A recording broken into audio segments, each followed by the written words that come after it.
I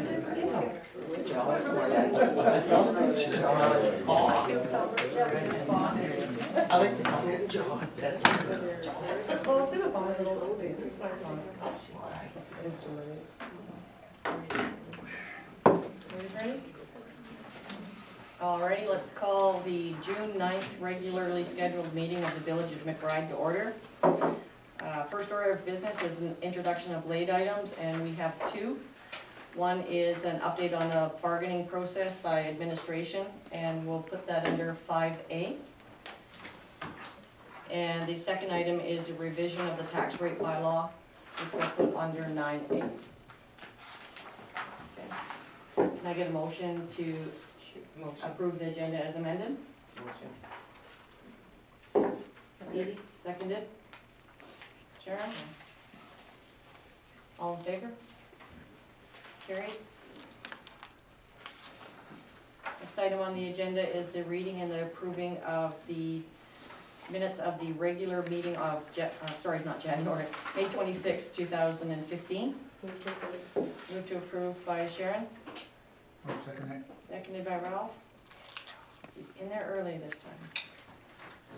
Any errors or omissions? No? Hearing none? All those in favor? Carried. And we'll move on to the delegations. Our first one is, I'm not even going to try to pronounce your last name, Mike, from Community Futures. Short presentation regarding Community Futures services for the village. Okay. Sorry, my writing's terrible. I have some handouts for everybody. Sure. It's a bit of an overview. How do you say your name, please? Yurkovich. Yurkovich? Thank you. No problem.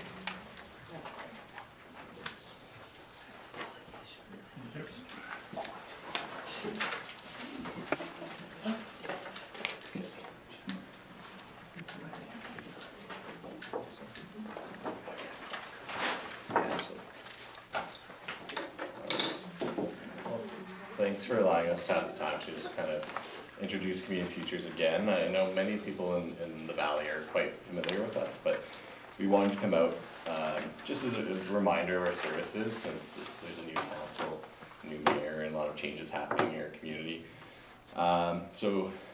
Again, I'm not too sure how familiar everyone is with Community Futures, so I'll kind of start from the beginning. So we were started in the late 80s as a response to the recession, mostly felt by rural communities.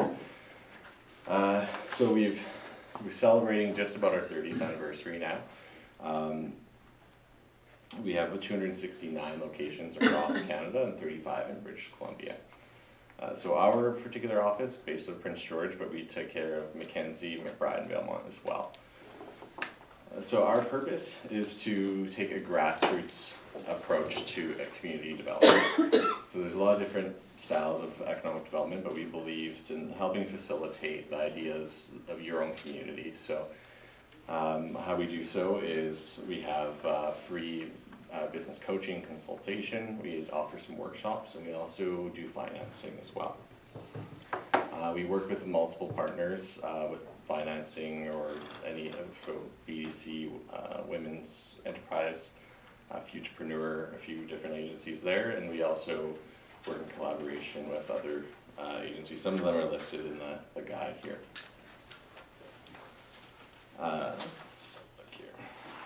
So why is small business so important to us? Because about 1 million people in British Columbia are actually employed by small business, and they are able to be more flexible than larger businesses. So in a smaller community like this, a few small businesses could really help diversify your guys' economy. And I know you guys have faced population decline, so hopefully we can help foster some creativity in the community and bring your guys' ideas into fruition. So more specifically about financing, so we're not a formula lender, so we look at the big picture. So we look at obviously business viability, but we also look at the impact on community. So if somebody came up with an idea, and there's in financing terms higher risk, but the potential reward for your community is high, we're more likely to support that. We don't have any magic down payment requirements or security. Again, it's the big picture that we're looking at.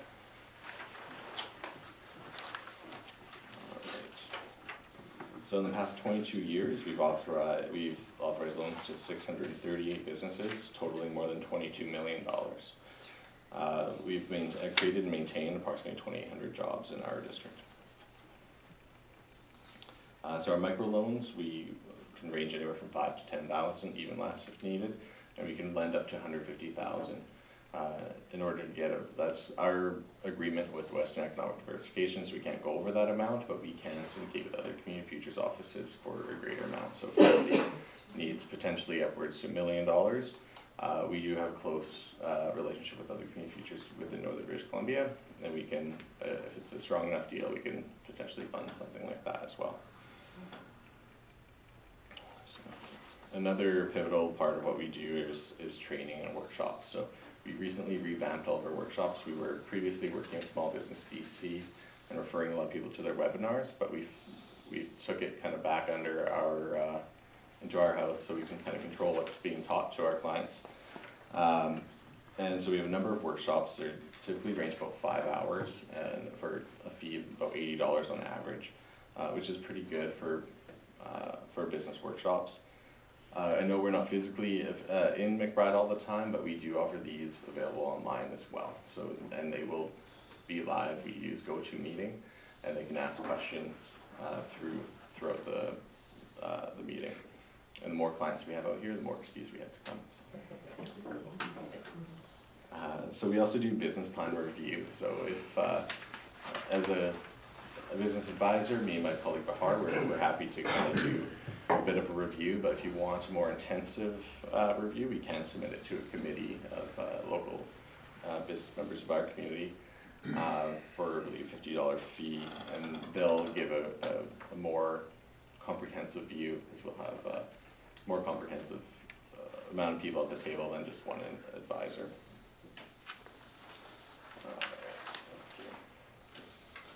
We also have programs for entrepreneurs with disabilities. So any self-disclosed disability, we can find funding to do one-on-one business coaching consulting where we're not able to help, to make sure, and business plan support, any sort of business support. We're also part of Beyond the Market, which Jillian Merrick, she operates, and she's been up this way quite a bit, I believe. Yeah, she come on to a seminar for us here one night, actually. Yeah, so, yeah, she does pretty much all of Highway 16, so she's pretty spread out, but I know she likes to come out here as well. So that's generally, that's again my kind of quick presentation on community futures. Like I said, we don't come out here enough, in my opinion, but we also don't have very many clients. But the more people we have coming, we have a workshop planned for tomorrow night at the Robson Valley Support Society. So we're calling Boom or Bust, brainstorming profitable business ideas. So pretty much just trying to get, if anybody is just a very early stage, might have an idea, maybe doesn't even have an idea but would be interested in being an entrepreneur, great workshop for them, free of charge. We'll have some food there. What time? 6 to 9. 6 to 9.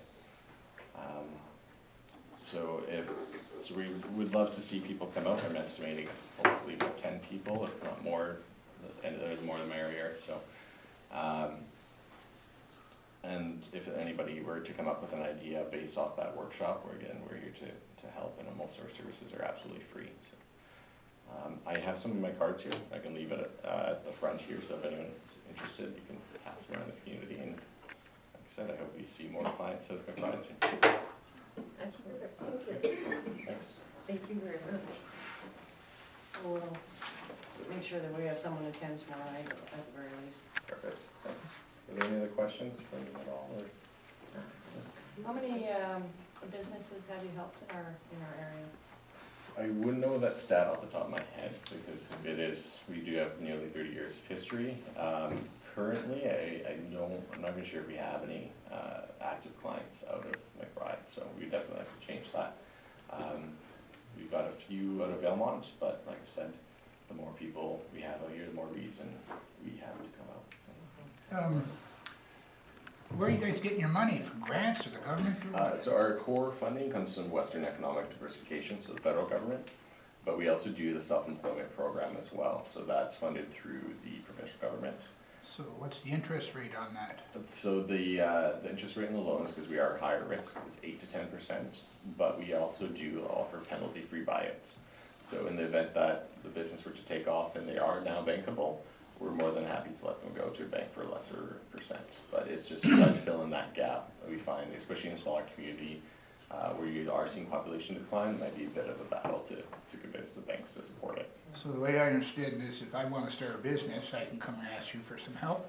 Yeah, absolutely, yeah. And do I have to have collateral and all that? You have to, right? Well, you don't necessarily have to. Like I said, we don't have any specific formula. Collateral helps. It gives a better percent that we can offer and will increase the chance of approval, but really boils down to the strength of the business plan and whether we believe it'll be viable or not. So you go through different stages before you even think it's viable to get So, money built? I work as the medium between the client and the committee, so I'll get all the supporting documents possible, and then I submit that to the committee. Committee can mull it over for about a week before they meet, and then that would be my opportunity to be the ambassador at the table, discuss the business idea, and like I said, if obviously more collateral is better, we can offer better percent, but if ultimately the business idea is viable and we believe it's great for your community, we'd likely take that risk. Okay, so if the business hit it really good, like you're saying, we can go to, the person that owns the business can go to a bank and get a cheaper rate, or you can... Exactly, so most Okay. banks, especially for startups, Yeah. they like to see 2 to 3 years of financials, Yeah. while we specialize in that startup phase. So, like I said, even if we are at 10%, which is the worst case scenario, if in a year or 2, 3 that they're doing very well and the bank, if it's the grid for the bank, then we're happy to let them go. We've done our job. Thanks. Thank you. Thank you. Thank you. Alright. So next item on the agenda is the informal delegations and Jean Rentz from the Elks on the food booth issue. You guys wanna come up?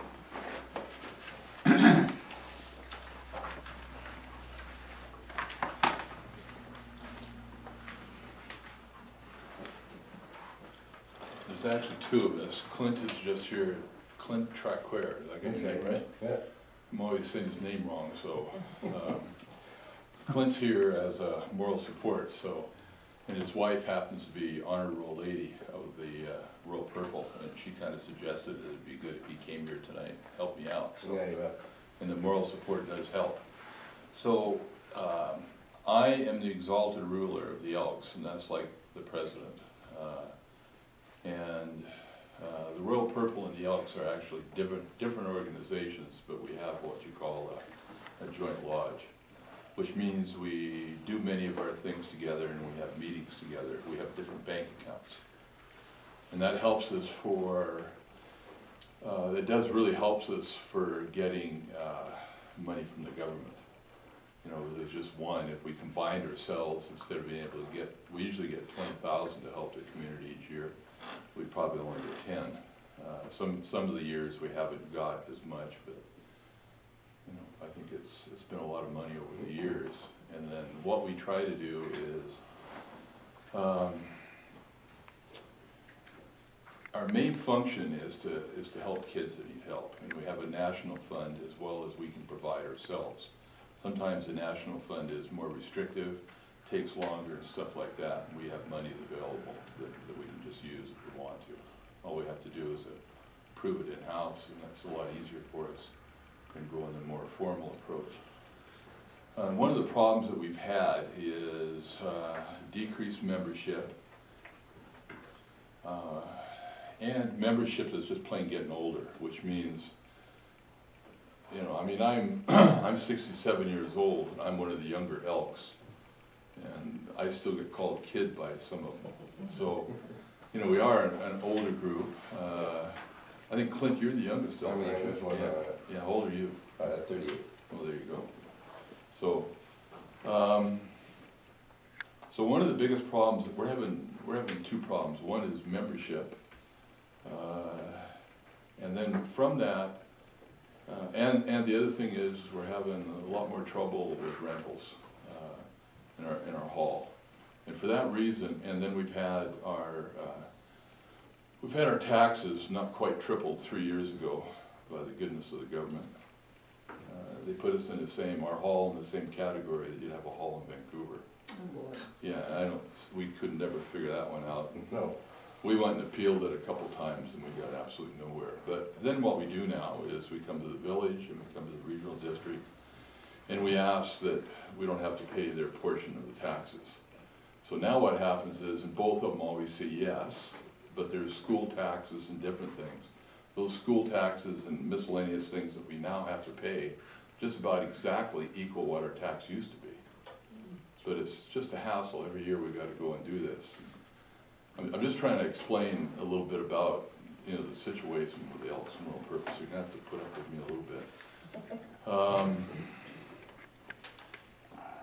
So we've had far less rentals, and we've had really increase in costs. The other thing has been insurance. And when 911 happened, I think our insurance was around $770. I think this last year it's $3,800. But it went all the way up to about $3,000 the next year. So it went from $770 over $3,000 in 1 year. So, and then what we have is we have to get liability insurance. I mean, we have insurance for the hall for in case it burns down or something happens. But our main part of our insurance is liability. And we cover the events that take place in our hall. If you rent our place, you're covered with insurance. That's just part of it. And the reason we do that is we're completely all volunteers. Like we can't put ourselves in a position where we're going to be liable for something. We just can't do that. And then the third thing is, and it's been the big thing, is a huge increase in fuel costs over the years. And kind of culminated last year where our winter fuel cost us just a couple dollars under $12,000 for the winter. And it was interesting because during that winter, we only got one rental. So, we decided to take some money and fix up the hall to try to seal it. And we put some doors in and sealed off the portion of the hall that had water that we needed to keep warm. And then in those, and the kitchen. And then what we did is we put small heaters in there. And we did that this last winter, so we only put oil in once, and the cost was $2,300, so we still have part of that left. And I think our entire electric bill went up by about $400 or $500. So now it was an easy winter, but we'd never had a winter in the last 7 to 10 years that didn't cost us over $7,500. So we know now that we can continue to do some things that will decrease our costs. We sealed off the two front doors, so we have 2 series of front doors. And the other thing we did, as well as, sealed off portions that needed to keep warm. And then about 7, 8 years ago, we happened to fix the whole one side was sinking, and we raised the whole thing. And it's interesting because it had been sunk a few years. I think they upgraded the hall in '52, and you can see where, even at that time, the hall was, was lower. So we raised the hall, and when we put everything back in the end, we never did seal the wall into the base good enough. And I was actually walking beside the wall, and the wind was blowing like Ken and McBride, and you could feel the air blowing in through this place. So we took some things off and found out, yep, all we did was put some boards that looked nice over it, and it was never sealed right. And that was one of the reasons it was costing us so much money. So we got a bunch of those cans of that goo, took it off and sealed the whole thing up. So anyway, we're in a position now where I think we can run the hall at a much lower cost. But in spite of that, the members voted, and they voted unanimously and I abstained because I wouldn't vote for it. And I was running the meeting. But we voted unanimously to put the hall up for sale, because we're just working our butts off all the time, and all we're doing is, we're just starting to go backwards. So, but I've told you that we just saved a lot of money. So it's important how we're able to raise money, and that comes on to Pioneer Days. Pioneer Days is our #1 method of raising money, and thanks to the community's help. I mean, before we started it this year, we put in that little paper that we needed some help, and we actually had 70 people call us within a week. I mean, you can imagine that. So that just shows you where the spirit is and what people are trying to do. And then we had just a terrific dance. And we had a terrific weekend, but I think it culminated with that just terrific dance, and the band was outstanding. I mean, that's you know, as a group from town here, they did just a Good job. I mean, they've really improved. You know, they've worked at it, they've worked the crowd, everybody, I don't know who was here that was, you know, which, if any of you were at the dance, but everybody that was there said it was just terrific. And we got back in the swing of things where everybody was drinking a lot of booze, so, and there was no trouble. But that's the way it used to be. And we had, our capacity is 175, and we, there was 174 paying people that came in, and then 2 guys snuck in that we were aware of, but they were drinking a lot and it was late, and we decided it was better just to leave them in there, so. You know, and plus, the 2 of them would have made over our capacity, and the problem we had is the police were there all the time. Now, when I say the problem, the police really handled things good. They were a real help in the whole night. You know, they can be a helper, they can be a hindrance, and the police, again, were just absolutely superb. You know, they'd walk around, make their presence, that helps us out. You know, so anyway, we just really had a good weekend. We did just that, you know, another thing that we do is we auction off some wood, firewood, not auction it off, but it's a draw. And I don't know if I should say here, it's kind of an informal draw, because we don't do everything according to oil, I guess. But anyway, the long and short of it is, we have loggers in the community that completely volunteer the whole thing. Like, it doesn't cost the Elks any money to get that load of logs in there, and then it's delivered to somebody's place, free of charge to us, and we get all the proceeds. So that raised $1,225. So when you talk about, you know, support and stuff, we're really getting it. We're gonna need a lot more support of getting members, because, you know, we only have about a dozen elk members, of which half of them can't do things because they're ill in one way or another. So it leaves a few that can, of which I guess a third of us are sitting right here. Yeah, exactly. You know, this makes it difficult for us, It's hard. you know. But, you know, when you see something like what took place in this weekend, I mean, there was whole events and things that were taking place. There might have been 1 or 2 elks even around, and everybody else in the community was doing it, which was, you know, just absolutely outstanding. So now we get to the gist of why we're here.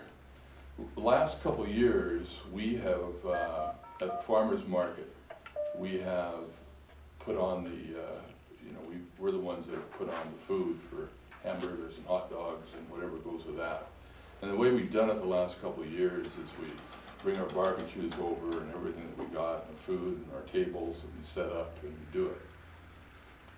And last year we cleared about $3,500. It was a combined effort of the Elks and Royal Purple, and all the money went to the Elks to try to, you know, cover the costs. The Royal Purple raised a lot of money, and I don't know, I call them the rich bitches. They call me the exhausted rooster, so I'm fair in saying that to them. And yeah, you remember that. Yeah. Ralph was in the Elks for a long time. So anyway, the ladies, they make a lot of money, so they've actually got quite a bit of cash. And then you got the Elks, that all of our money goes to cover the cost of the haul, and we've got very little. Now, they ended up divvying it out, but they don't divvy out a lot. You know, it's just the way they are. But you can just see how 2 independent organizations, you know, we work together, but still, you know, one's independent from the other. So $3,500 we made this last year. I think we made something similar to the year before, but I think in that case, in that year, I think the Royal Purple took it all. I mean, we helped them some, but we didn't help as much as we did this last year. And the idea was it would all go to the Elks, even before we started doing things. The Royal Purple ran it, organized it, and got the guys to help, and then they gave us all the money, which was pretty nice. We liked that. It's a pretty good deal. Now, the problem that we're having is everybody's so old. I mean, it's hard for us to bring the stuff across, do all the setups, it's all the carrying, you know, and what takes place. And so what we've done recently is fixed up our food booth, and that's through grants, most of it. I think the village gave us one grant. I think it was $250, and I think we got $1,500 from the regional district. We Paid for our roof. Yeah, it cost us $2,000 to fix up the whole thing, which we're not done yet. And then we got a lot of the Elks and Royal Purple and other people from the community volunteered their help, painting and cleaning and just doing stuff. So now we've got the inside fixed, and we're just gonna spend a little more money to fix up the outside, because it's this old paneling, the siding that's been there since 2000, or 1901, I think, but it's really old stuff. But we're gonna put new siding on that, make it look really sharp, and it'll be completely all fixed up. Now the problem that we have is, we had asked that we could leave our food booth there at the, you know, at the playground there, so that we could do the barbecues during the summer, and that actually got turned down. And so I'm here to ask the village of McBride to please reconsider. And if there was reasons why it was, we're not sure why it was. So, and I'd like to speak a little bit more about that, being that I don't know completely why it was turned down. You know, all I can say is that if there was specific reasons, one thing I heard is because our cord that comes out, we can move that thing possibly in another place if it's okay with, you know, I mean, it would take permission of the village, and then we could bring that thing in a different way where it could probably not be laid on the ground, it would come overhead. That's just ideas that I've got. We don't want to have to replace the thing because it's about 80-foot long cord, and it goes 240 electricity, and it used to cost many years ago $10 a foot. Now it's more. So just to replace that, we know it's well over $1,000, that cord. So it's expensive, and we can't splice it. So we'd rather not have to spend $1,000 or more. But anyway, if there's reasons like that, you know, then let's figure out a reason to change that. Those are things that we can do. One of the other things I heard was that, you know, other people have, not necessarily a food booth, but something similar, and it's favoritism to, again, you know, for the Elks. You know, we're allowed to do something that other people can't do. And my answer to that is, I want to know how many of the rest of them have an Elks Hall. How many of them raised, you know, just from the government, $20,000 a year? How many of them put on Pioneer Days? How many of them do the work for children that we do? And there's, you know, and we're always doing events of some kind, you know, and dances and stuff that the people just love. I mean, I don't know how many of these other groups actually do that. You know, we are more of a public group than just about anything is in town. And that's what we work for. I mean, we're just completely dedicated to this town. But yet, and so we need this right now. You know, the ladies just said when they heard, they said, no, we can't do it. We can't physically do it anymore. Because that booth is all set up inside. I mean, it's got refrigeration, it's got a freezer on top of that. Refrigerator, it's got everything you need. You can bring the stuff, you can put it in there, you can leave it in there. We've got all the insurance we need. We get an extra insurance that we have for doing anything, any event that's an Elk Royal Purple event. Everything's 100% insured. So that's not a problem. So I'm just speaking out on a couple things, and I don't know if there's other reasons. But we'd sure like you to reconsider, because the way it sits right now, we will be unable to do it next year. And that is not because we don't want to, it's because the people are just getting too old, it's too tough. If they were younger, they were like, you know, like my partner here, we just tell them go at it. Don't, you know, quit mousing around. You can take it like everybody else. But it comes down to the fact that our people just can't do it anymore. So we need the help. If we don't get the help, you know, I'm hoping that that hall won't sell. And even if it does sell, even if somebody puts an offer in, then what happens, it has to go to the membership. And the membership at that point has to vote 2/3 to accept it.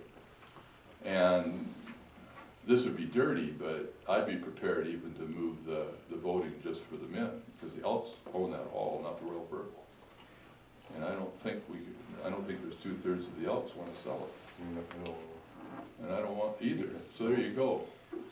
The two of us can stop the thing from I happening. mean, we have children here that, I mean, there's the figure skating and there's the, that Royal Purple and the Elks, help out. I mean, if we didn't have them, we wouldn't have those things. And they need the people like that, and whoever doesn't want this, they need to start realizing what that they wouldn't have, and all the people that lived here, that would move away because they wouldn't have that stuff. Well, kudos to you for cutting all your costs, guys, that's quite remarkable. What I'll do right now, because we're going to discuss it, of course, a little bit later here, is just to let you know the concerns that I've had to date. So, one of the concerns we've got was where the Elks booth is located currently. And that's because it's supposed to be a handicapped, whether it's correct or not, it's zoned as a handicap parking and drop-off place, not necessarily parking, but for dropping off people. So that was one of the concerns. The liabilities of some of the other groups, if they were to damage your property, was of concern to them. And then most recently this weekend with the Pioneer Days and the placement of the booth in particular and the safety of it. So those are just some of the concerns that we've had. But having said that, that's, council will discuss it in a few minutes. Can I just speak to that for a second, some of those things? You got a minute. Okay, we're more than willing to move that booth wherever it needs to be moved to rectify any of those problems. And we're well aware of the problem with the ball, you know, with the balls coming in. Now, that isn't a problem for the food booth during the summer, but, so there's two issues here, you know, that's an issue ongoing concerning Pioneer Days. And that's something that needs to get worked out in a combination of, you know, with the Elks and Royal Purple, the village, and I think the ball teams. You know, whatever we can do to help. And we're more than willing, and we were willing on Sunday when the policeman came over and said we had to do something. We actually volunteered. Well, he told us we weren't going to be allowed to do it anymore, but there was a little difference of opinion there with him. So we volunteered right away just to take all of our stuff and get our barbecues out and go in front of the Elks Hall and have things. And because we knew the issues that were brought up would have to be dealt with, and we didn't, you know, we're not a group that's there to it's completely against our policy to cause a commotion or anything. I mean, it's even like when you have elections or anything else, the Elks and Royal Purple have nothing to do with it. We're there to volunteer to help the community, and that's it. No other purposes of anything come in. See, so that, now when this thing came in and it was really a village thing, we just looked at it, what's the best way to make this thing easy for everybody in the short term.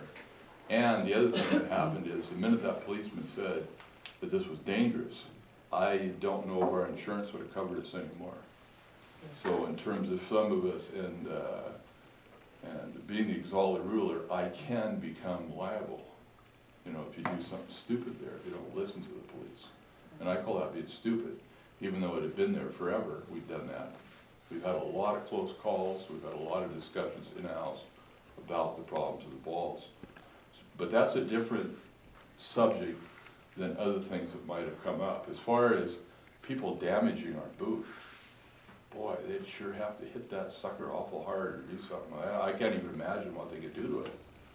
I mean, have you ever seen the metal that's in that thing at the bottom? No, but it's more like us running over something else. It has been raised as a concern, but that doesn't mean that we won't deal with it, Jane. Yeah, and what I'm saying is, if it's in where the handicapped people is a problem, then we move it. Yeah. We move it to a different spot. And if it's a problem with the cord, talk to us and we'll see what we can come up with that. You know, again, we're not there to cause a problem, we're there to help. No, fair enough. Okay, I'll be quiet now. You done, Clint? Yeah, I'm done. All right, thanks, gentlemen. Okay, thank you very much. Now, when do we find out about this? Just hang around for a little bit. Oh, okay. Okay, thank you. Thank you, guys. Alrighty. Moving on, we have unfinished business, the collective agreement administration will follow up on that shortly, and we're still figuring out how to deal with the moving the old fire truck issue, so. We'll move on to reports. And I do have one, oh, there it is. Alright. So, report for June 9th, I continue to meet with citizens, the CAO and the CFO regarding concerns and village business. On Saturday, May 30th, council had its annual cleanup day. Overall, I think it went really well.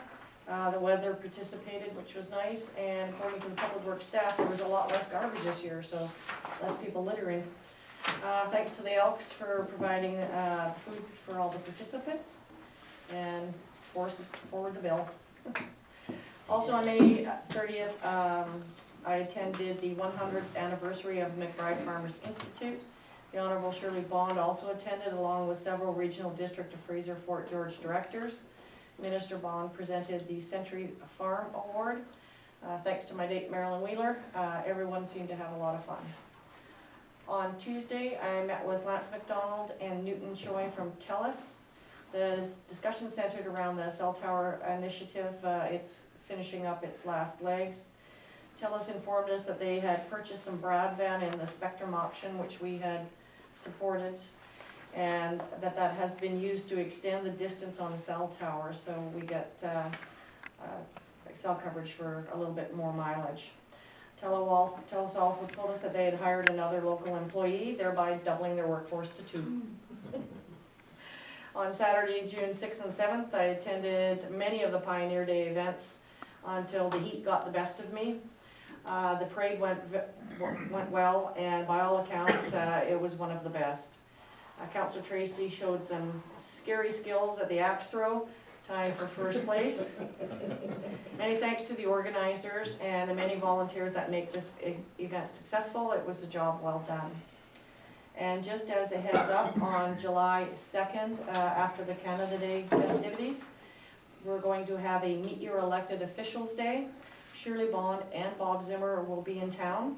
They'll both be in attendance at it. Shirley will also be here for Canada Day as well. We're going to get together with the Chamber and discuss how we can host this event together. It's aimed at small businesses. That's my report. Councillor Bazanzin. Yes. Yeah, the parade, the 30th, I want to thank everybody for being there, especially the business people that helped clean up, and volunteers. Like you said, the town's pretty clean, Yeah. so that's great. Now the Pioneer Day, Pioneer Days was fantastic. The parades were good. The ball teams, we had more ball teams this year, 9 I think it was. The beer gardens was fantastic. And in the horseshoe department, there was 50 people in 2 days playing that. 10 first time on a Saturday because of everybody else was doing stuff, right? So they didn't sign up and you couldn't. But the next day, Sunday, it was 40 people. And we had 2 people from Prince George, an elderly couple. One was 86, the other one was 79. And she was the first woman to win the single tournament in McBride. So that was good, and he came in second. So I think these people are pros. But no, besides that, the staff, I want to thank the McBride Hotel. They were sponsoring it, and the volunteers from the Sand, they used to work at the Sandman. They did a beautiful job on the draws. The Royal Purple, the Elks, they did a fantastic job with the food and all that. And, the parade, the cars, that was the most, I love old cars, and it was just beautiful. Like that. We had a lot of people come in town. And we had Matt Solani, his brother came in from Newfoundland, he just got off the boat lake. and he didn't even know nothing about McBride. And he played horseshoe, he did really good. But he's planning on coming back, him and his wife, they're both RNs in Newfoundland. And you'll see him pretty quick out here, he says, but he can't get over how pretty this valley is, the mountains, and so clean. And the people there are fantastic. But he speaks Newfoundlandese, we call it. It's pretty hard to understand that. But he's fantastic, so we'll see him again next year. But everything's great. I'm happy for the whole town because we all united together. That's the village and the community over the regional district. It's a lot of people came in, and that is the biggest party I call a party I've ever seen since I've been here 30-some years. So I'm happy. That's it. Thank you. Councillor Eckhart? A really short list this week. I was at the committee clinic as well. And we're just wrapping up the MCFC grants, and so those will be out, well, hopefully they'll all be ready and be done by Friday. I participated in lots of the Pioneer Days activities, volunteered in the food booth, in the parade. It was great. And I'm looking forward to going to the BC Community Forest Association conference the end of this week in Clearwater. Councillor Tracy? Okay, on May 29th, I was sat with the gate garden, listening to them setting up and planning to plant the potatoes and plans for joining the parade. We had a nice little farewell party gathering, great food and company with Bob. On May 30th, the cleanup again, everybody, we were so pleased with the turnout, the weather, and hearing that people saying it's really clean out there, so everybody pat themselves on the back. On the 31st, I went and saw a youth baseball game in Belmont, grandson, and it kind of took me back to my youth days playing ball. Sadly though, I missed a lilac walk, but I know it would be beautiful and the weather was great for them.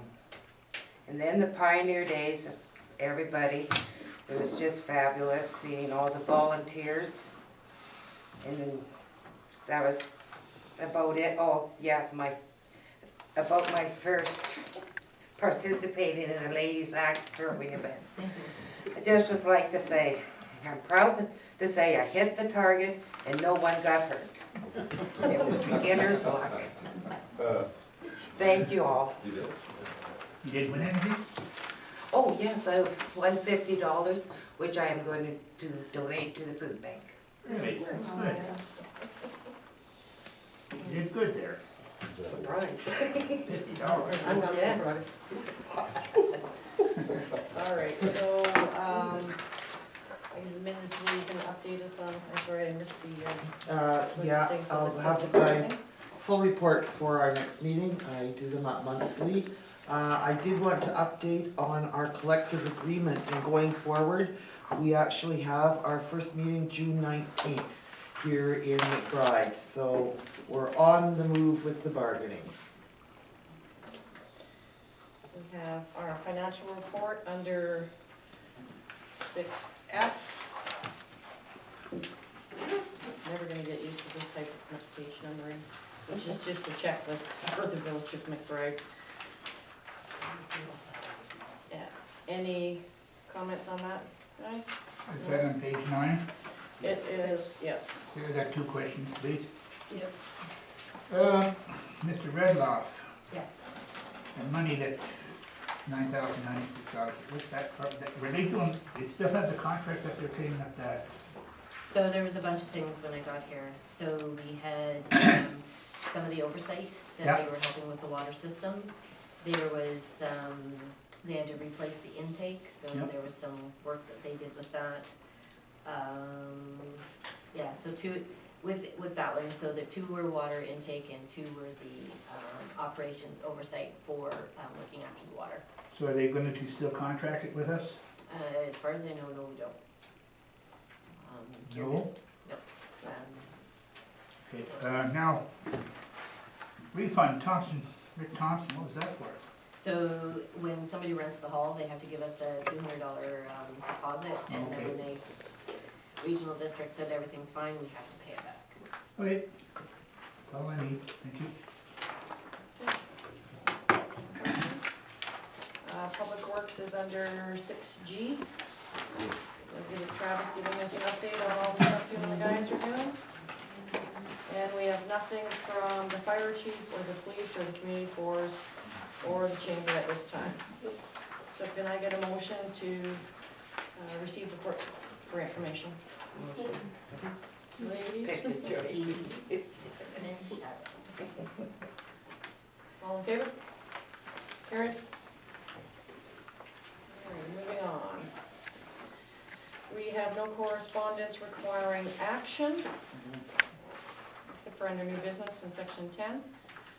And we have information on 7B through H. Any comments or questions on that? I think I have one thing I want to do on that, isn't it? On page 19, there is a planning award for the Northern BC Mountain Bike Recreation and Tourism Development Strategy. They've received the 2015 Silver Award for Excellence in Policy Planning for Small Towns and Rural Areas in Northern BC. I would like to send Martin Littlejohn, he was one of the guys that came up here and we met with, and Patrick Lucas and Donna Green, send a congratulatory letter to them on their award. Write that down as instruction to council. Alright, anything else on the information section, guys? That Railroad, sorry about that, Railroad Association of Canada sent an email, I think you did too, or, what's that, for emergency procedures and all that?